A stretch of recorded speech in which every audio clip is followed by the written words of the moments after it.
Hello, everybody, and welcome to the Press Box. I am so glad you're here. We got somebody new, a little different look today. So It's a lot better looking. yeah, people I are. think so too. I'm not gonna argue. Better Yes. feeling in the room. You're welcome, audience. We got you a better looking edition of the Press Box. That I is think not. Randy's at Cancun, isn't he? Something That's like right. that. He's on vacation. The sand is the second whitest thing in Cancun this time. All right, I'm here with Brian Davis. I'm here with Michael Best. Very I'm good. here with Jim Rayburn. Look at you. And I'm Austin Reams. You got your name I right. know. I get a little nervous Move on his that last pen. He one. did good. There we go. Hey, it happened. Every now and then I do it right. So, but speaking of doing it right, let's talk about Thomasville's win over Carver.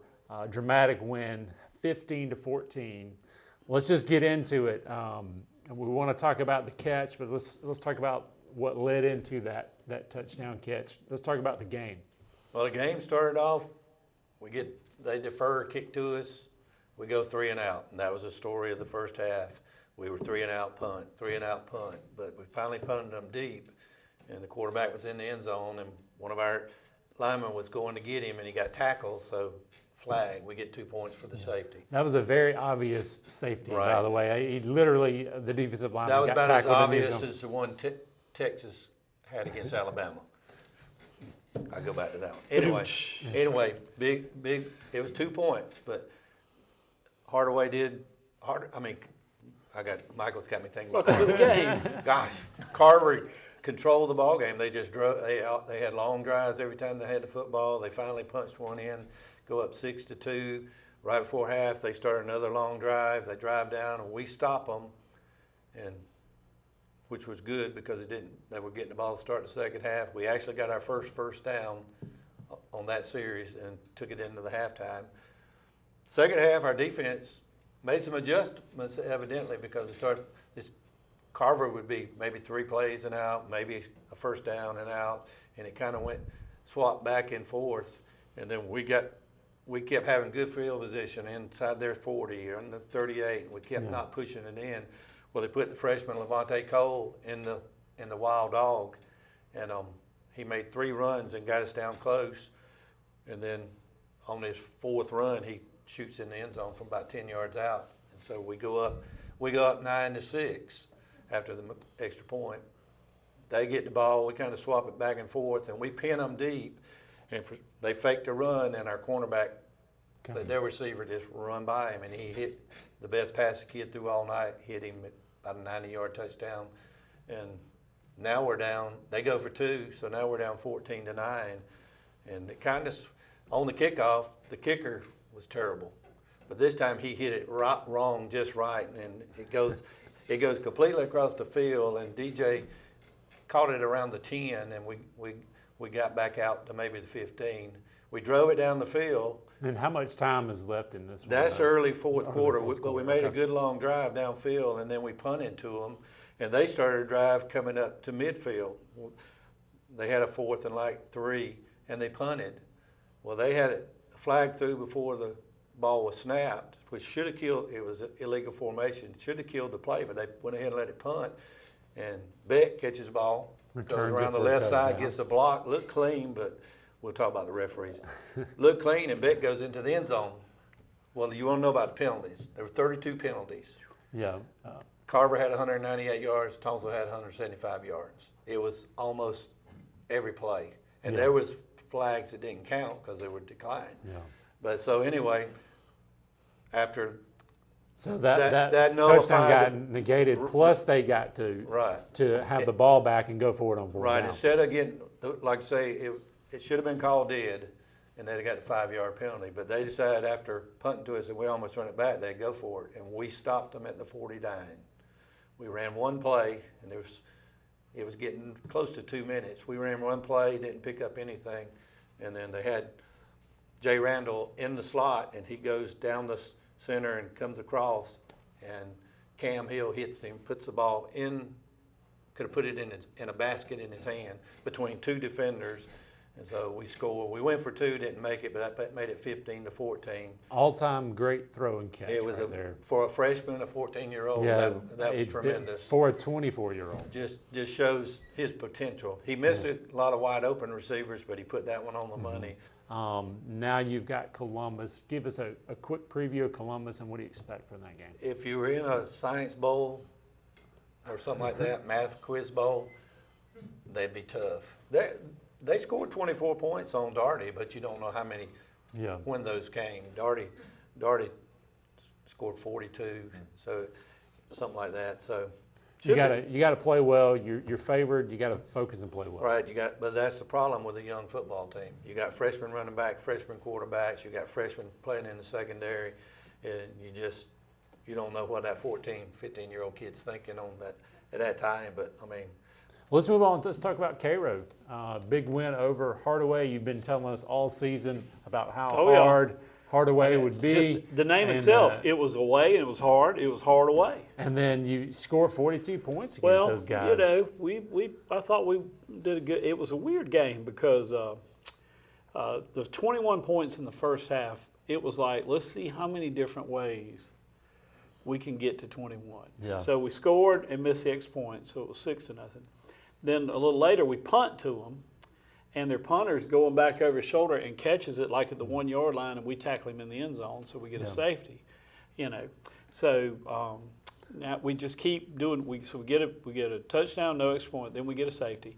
Then we kick the field goal. Then they have a couple of big runs, and on their third run, that the guy was, looked like he was going to get a first down. The ball just pops out of his hands into the hands of our defender. He goes down the sideline and scores. So we had a touchdown on offense, a touchdown on defense, Safety, special teams field goal, a safety. So it took all kind of ways to get to 21, but we got there. Yeah. And then the second half, third quarter, neither team, we just went dead. I mean, we punted 3 and out. Then first play of the fourth quarter, Marion Burton goes 51 yards for a touchdown. Next time we touch the ball, Braylon hits Corey Baker for a 68-yard, right in stride for another touchdown. Then we start subbing, to clear the benches. And at that point, our defense had gone 13 and a half quarters without giving up a point. But then we put the young kids in. They kept their first team in, and they had a pretty good little running back. And he took 2 long ones to the house for a touchdown. But But I heard you guys made him quit. You played so well. well, they did have a couple of players that decided football wasn't for them and during the game. During the game. Like Antonio Brown. Yeah, just kind of Antonio Brown it. Yeah, just gave it up and it was their homecoming. So bless them. they want to get ready for the dance. They're probably just going to get an early start on the dance, But I did hear that the guy at their Tulsa Memorial Stadium is going to be no more, and that's kind of sad because that's a Very historic stadium. stadium. Georgia and Auburn played there for years, and Pretty stadium. understand that we may have been the last game there, and they've got a new stadium at Spencer, and so they're going to be moving over there. In fact, y'all played there. Is that why they turned it down? Probably so. The fact that Y'all probably we'd won so much. spilled there. syrup That all was over it. It's so syrupy. But the field was in terrible shape. Yeah. It was a really bad shape. It's that old turf. And it looked like down around the 10-yard line on one side, it looked like somebody had been practicing golf because like a bunch of divots just everywhere down there. Yeah. So, but yeah, they say they're tearing that place down, which is All right. Now you got Open and then Westover. You got more region. How's the Open hitting the syrup makers? Is this at a good time? Bad well. time? We played 9 weeks straight without an open date. We played Ware County, and then we jumped in the season and played 8 games before we finally get a chance to get a break.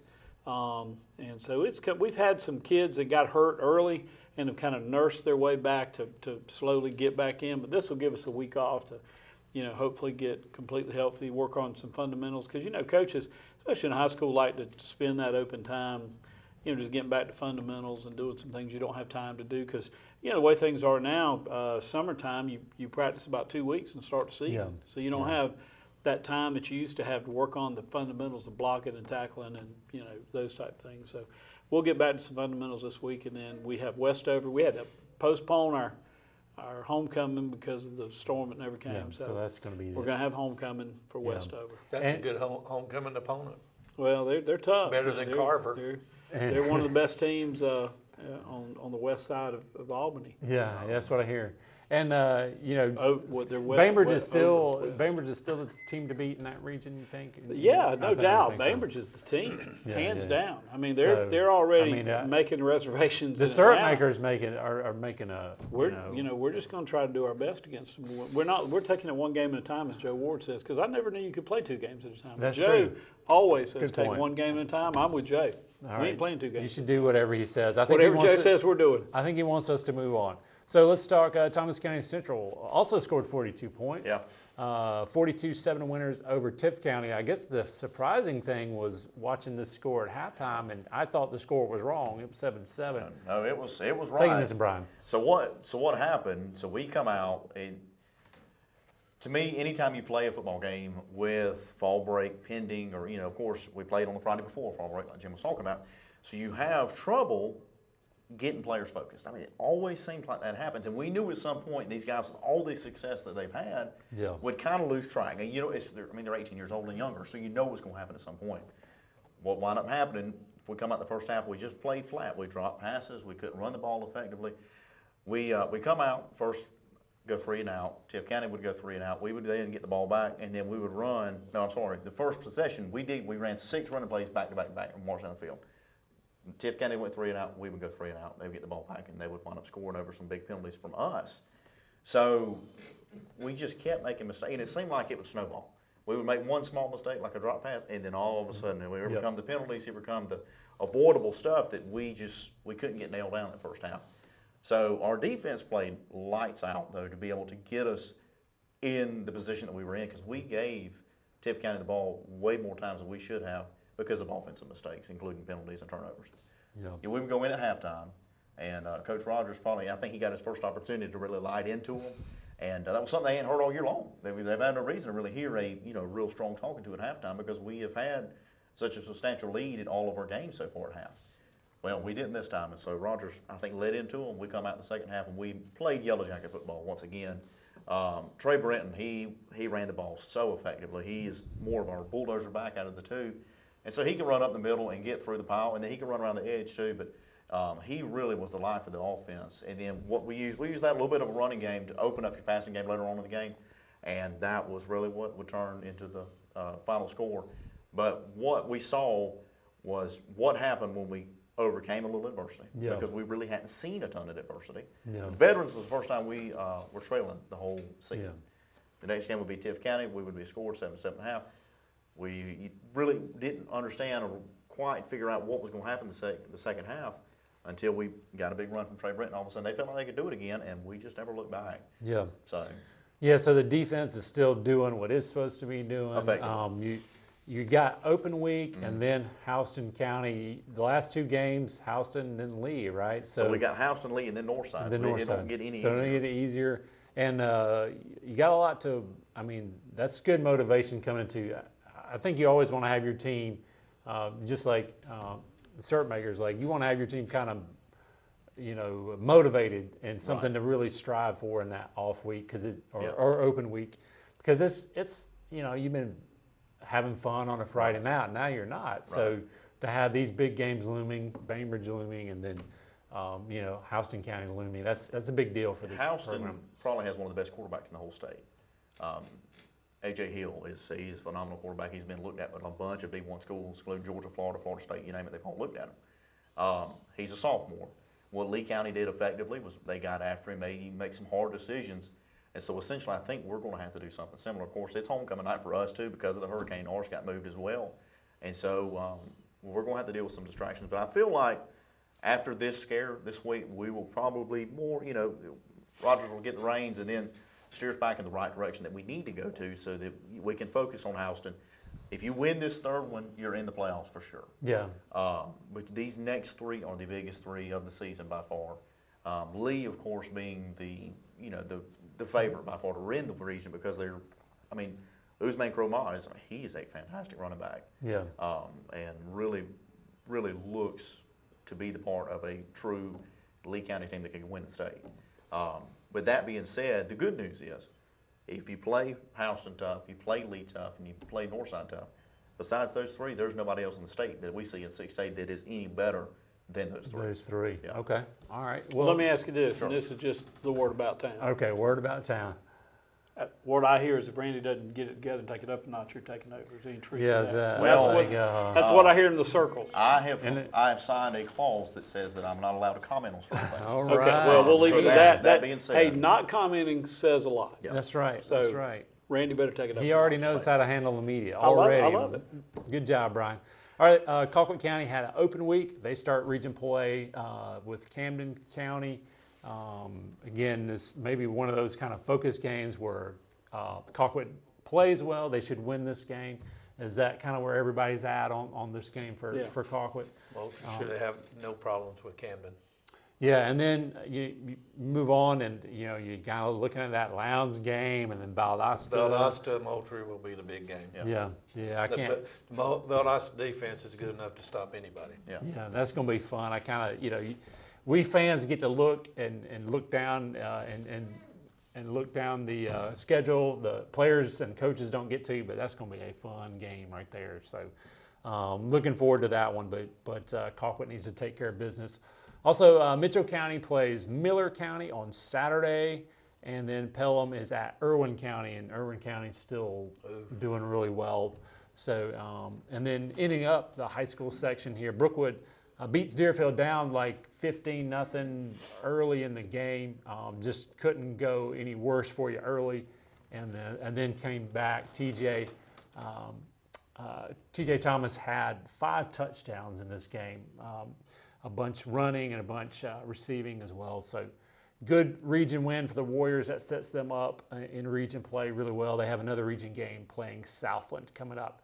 And kind of to end this section, and we'll go to college in just a minute. I just wanted to talk about, we got a Carver family in need here. One of the players' families was in a wreck. Tell us about that. Jim, tell us how we can help. His name is Braylon Jakes, and his parents and sister were traveling. They were behind the buses going home, and evidently somebody crossed the center lane or something, hit them head on. They all three perished, and I think the car caught on fire. You can go on an app and give him money, but the Touchdown Club will be taking up money Friday night to. Yeah. It'll go straight to his need, and if you can't be at the game, you want to donate some money to the kids, send it to the Thomasville Touchdown Club at P.O. Box 784, and that's 31799. And all that money goes straight to Braylon. Designated that for Braylon. There will be none taken out. It goes straight to him. Also, you probably look on Facebook as well. Probably the athletic director, your son, has some online ways to give as well. But usually online, somebody gets it. Yeah. Piece of the pie. Somebody gets a piece of pie. It sounds like there's already Thomasville and all these communities represented here step up and help those in need. Sounds like the Thomasville football community is doing that. So salute you guys, and just prayers for that player and family. We really hate to see that and have that news, but we will see you in just a minute on the press box.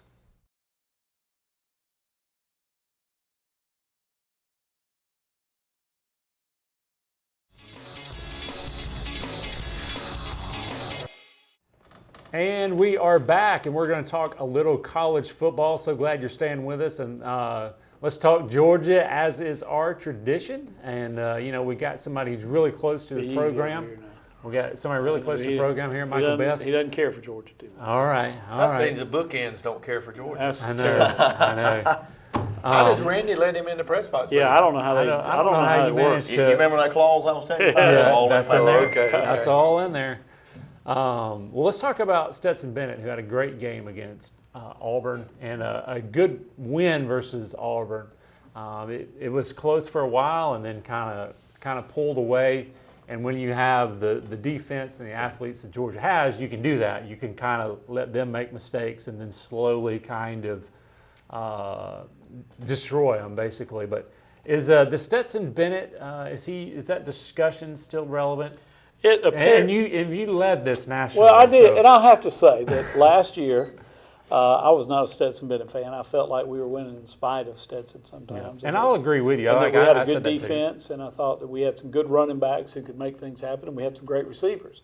And I wasn't a Stetson Bennett fan, and even going in the year, I wasn't. And then Oregon game, he turned me a little bit. I thought he did a good job. And now, my opinion is this. Last year I felt like we won in spite of Stetson many times. This time, I don't know how far Georgia's going to go, but however far they go, I don't think it's going to be Stetson's fault if we don't go as far. Yeah, I mean, that's a good point. The fans, there's a fan group that just, if he throws an incomplete pass, it is take him out, do away with him. We told y'all he's a loser, get rid of him. You're a bandwagon Stetson Bennett fan. No, so when he throws an interception, something, you're going to fall off I the have bandwagon? not. I have stayed quiet about it. Yeah. He won me over in the Oregon game. Now, he frustrates you a little bit. Yeah. But, It's not conventional, right? But he he's still finds a good. way to win. Yes. Like the big run. Yeah. And, Georgia established the run game pretty good. I thought we've got some good running backs that have showed some promise. And the offensive line did 1,000% better, I thought. And you could tell Georgia kind of went into that saying, we've got to run the ball and we've got to, show that we can run it. And we did. And we get those receivers. We got a couple of receivers that are hurt. Got to get them back. And they keep saying they're coming back, but they haven't come back yet. So you got Brock Vandy.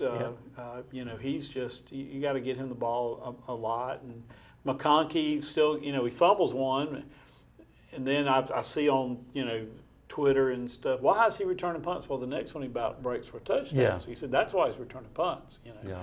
So I don't know. It's kind of a Georgia got to get ready because you got Tennessee still to face. You got Florida. You got Kentucky. You got some tough games coming up. So. Yeah, we got a Florida guy over here, right? So what's the Florida fan base thinking about this Florida-Georgia game coming up in a couple of weeks? Well, a team that has nothing to win, or nothing to lose either. We'll Yeah. see. Florida has been the most bipolar team that I've seen. It's all kind That's of true. behind Anthony Richardson. If he's on, he's on. If They he's can beat off, anybody. he's off. Yeah. And so I really, we play Tennessee very well in Tennessee. I think Tennessee still is probably going to be Georgia's toughest test. But it all depends on how Florida's feeling at the moment. So Yeah. I have no idea, to be honest with you. Well, if you're an FSU fan like me, you're not feeling really good. But you got Clemson coming to town. You lost a heartbreaker to NC State and didn't score any points in the second half. Everybody's going to talk about the end, but I always like to talk about if you don't score in the second half, you're not going to win a game. But let's talk about what Norvell should do. He's got maybe a decision to make. He's got some really key players with injuries. Maybe he could give them some rest. But that means, so you're kind of weighing, or you're going to sacrifice the Clemson game to have some healthy guys to finish out your season. How would you play this, Jim, if you're Norvell? If they're able to go, they're playing. Yeah. In my book. Yeah. You want to beat Clemson. You sure? I mean, you sure do. But I know that's a long shot, but yeah. beating North Carolina State in Raleigh is very, very tough, especially on a Saturday night. And if that crowd gets behind them, they always give everybody fits when they're at home. in Raleigh. So that yeah. wasn't, I know they should have scored some points in the second half, but that wasn't a surprise. In fact, in our picks, I picked North Carolina State. I would have, Vegas picked North Carolina State to win by 3, and that was kind of what I thought it would be. What about you guys? What do you guys think? Do you want to a lot of teams can kind of go for broke and pick off that good team, but then you don't have anybody left to kind of finish out your season. I think as What a do you think? fan, you think you outthink too much. You go, well, we'll hold back or we'll do this. Yeah. Like Jim said, a coach is going to play his best players. If they're ready to play, the best players are going to If play. the trainer says they're Yeah. okay, Yeah, they're going to You play. put 'em in and there? if they're fine at the end of the game, great. If they're not, they're not. That's just the way football is. And so I don't think you want to outthink yourself, and you never want the team to think, well, we ain't really going to try on this one. No. That's what I'm saying, and that would be one of those coaches' things that you would never let your team know. Yeah. Like that's just one of I those say kind of. you're going to play your best, and if they get hurt, that's football. If they don't, you gave your best. I Right. think it's all situational awareness. You play your guys to start with, see how well they play. If Clemson pulls out, pulls away 17, 20 points early, you may back it down a little bit, put in some subs, see if you can find a hot hand to play. Yeah. And that kind of gives you your depth later on in the season, too. I mean, Norvell does need a staple win, and he's probably, the seat's warming back up from last year. So you would think, beating Clemson would definitely be a starter's crown. You evaluate the situation on how it begins in the first, second quarter, see what happens, and then we'll go from there. Yeah. Anyway, he's got interesting decisions, but again, I think you see a lot of these teams in Florida. I'm putting that same group where, if you don't have championship depth, you are going to be up and down, and you're going to see this with Florida State.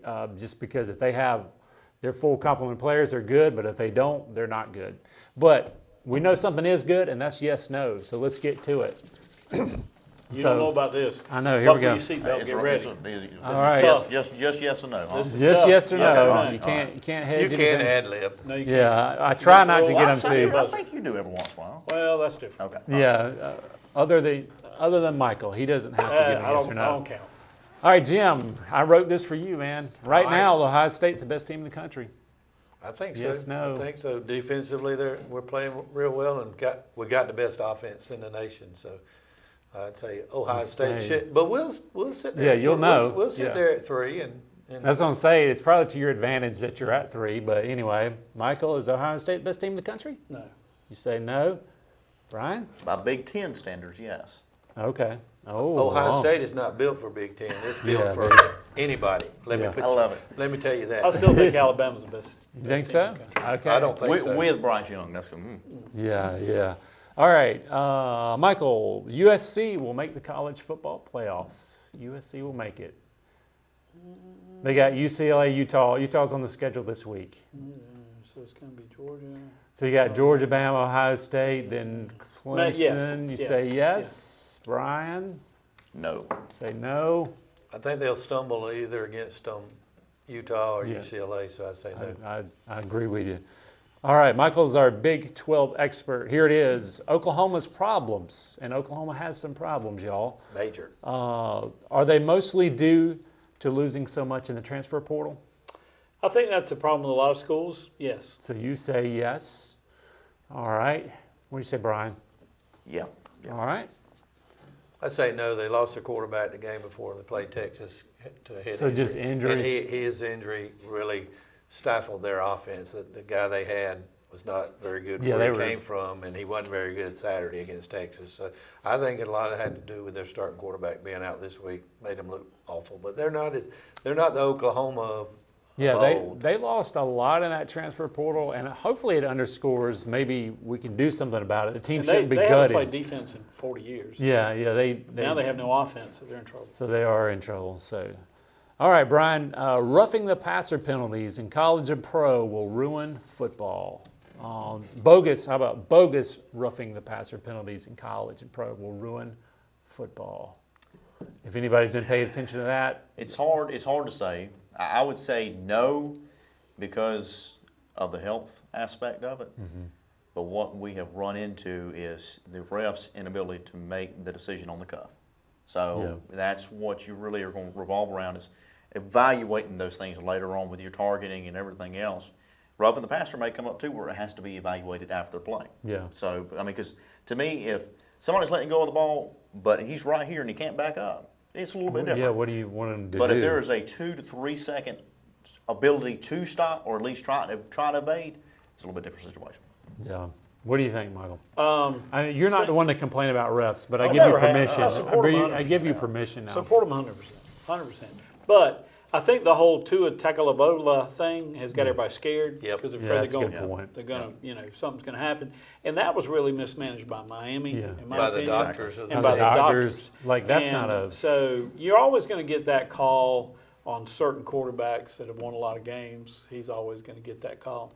Not But that call, not but that Tom Brady last had. night, That was awful. it was very obvious. I don't know if you watched last night. Last night's was When- terrible. Yeah, he stripped the ball, and you could see him put his hand put out it- because he was going to try to scoop and score. Yeah, Yeah. He wasn't trying to go down. Yeah. He was going to try it because he put his hand Yeah. down. But the it was referee Mahomes. after the It was game said, Mahomes. "Yeah, No, and it was Derek Carr. Derek Derek Carr. Carr. And after the game, the referee said, "I saw him throw all his weight on him." Well, you didn't see it. You right? didn't see it because Yeah. He put his his left hand hand. down because he was hoping to take that Yeah. ball and go score. They do that because Chicago fell on Aaron Rodgers and the guy drove him into the ground, broke his collarbone.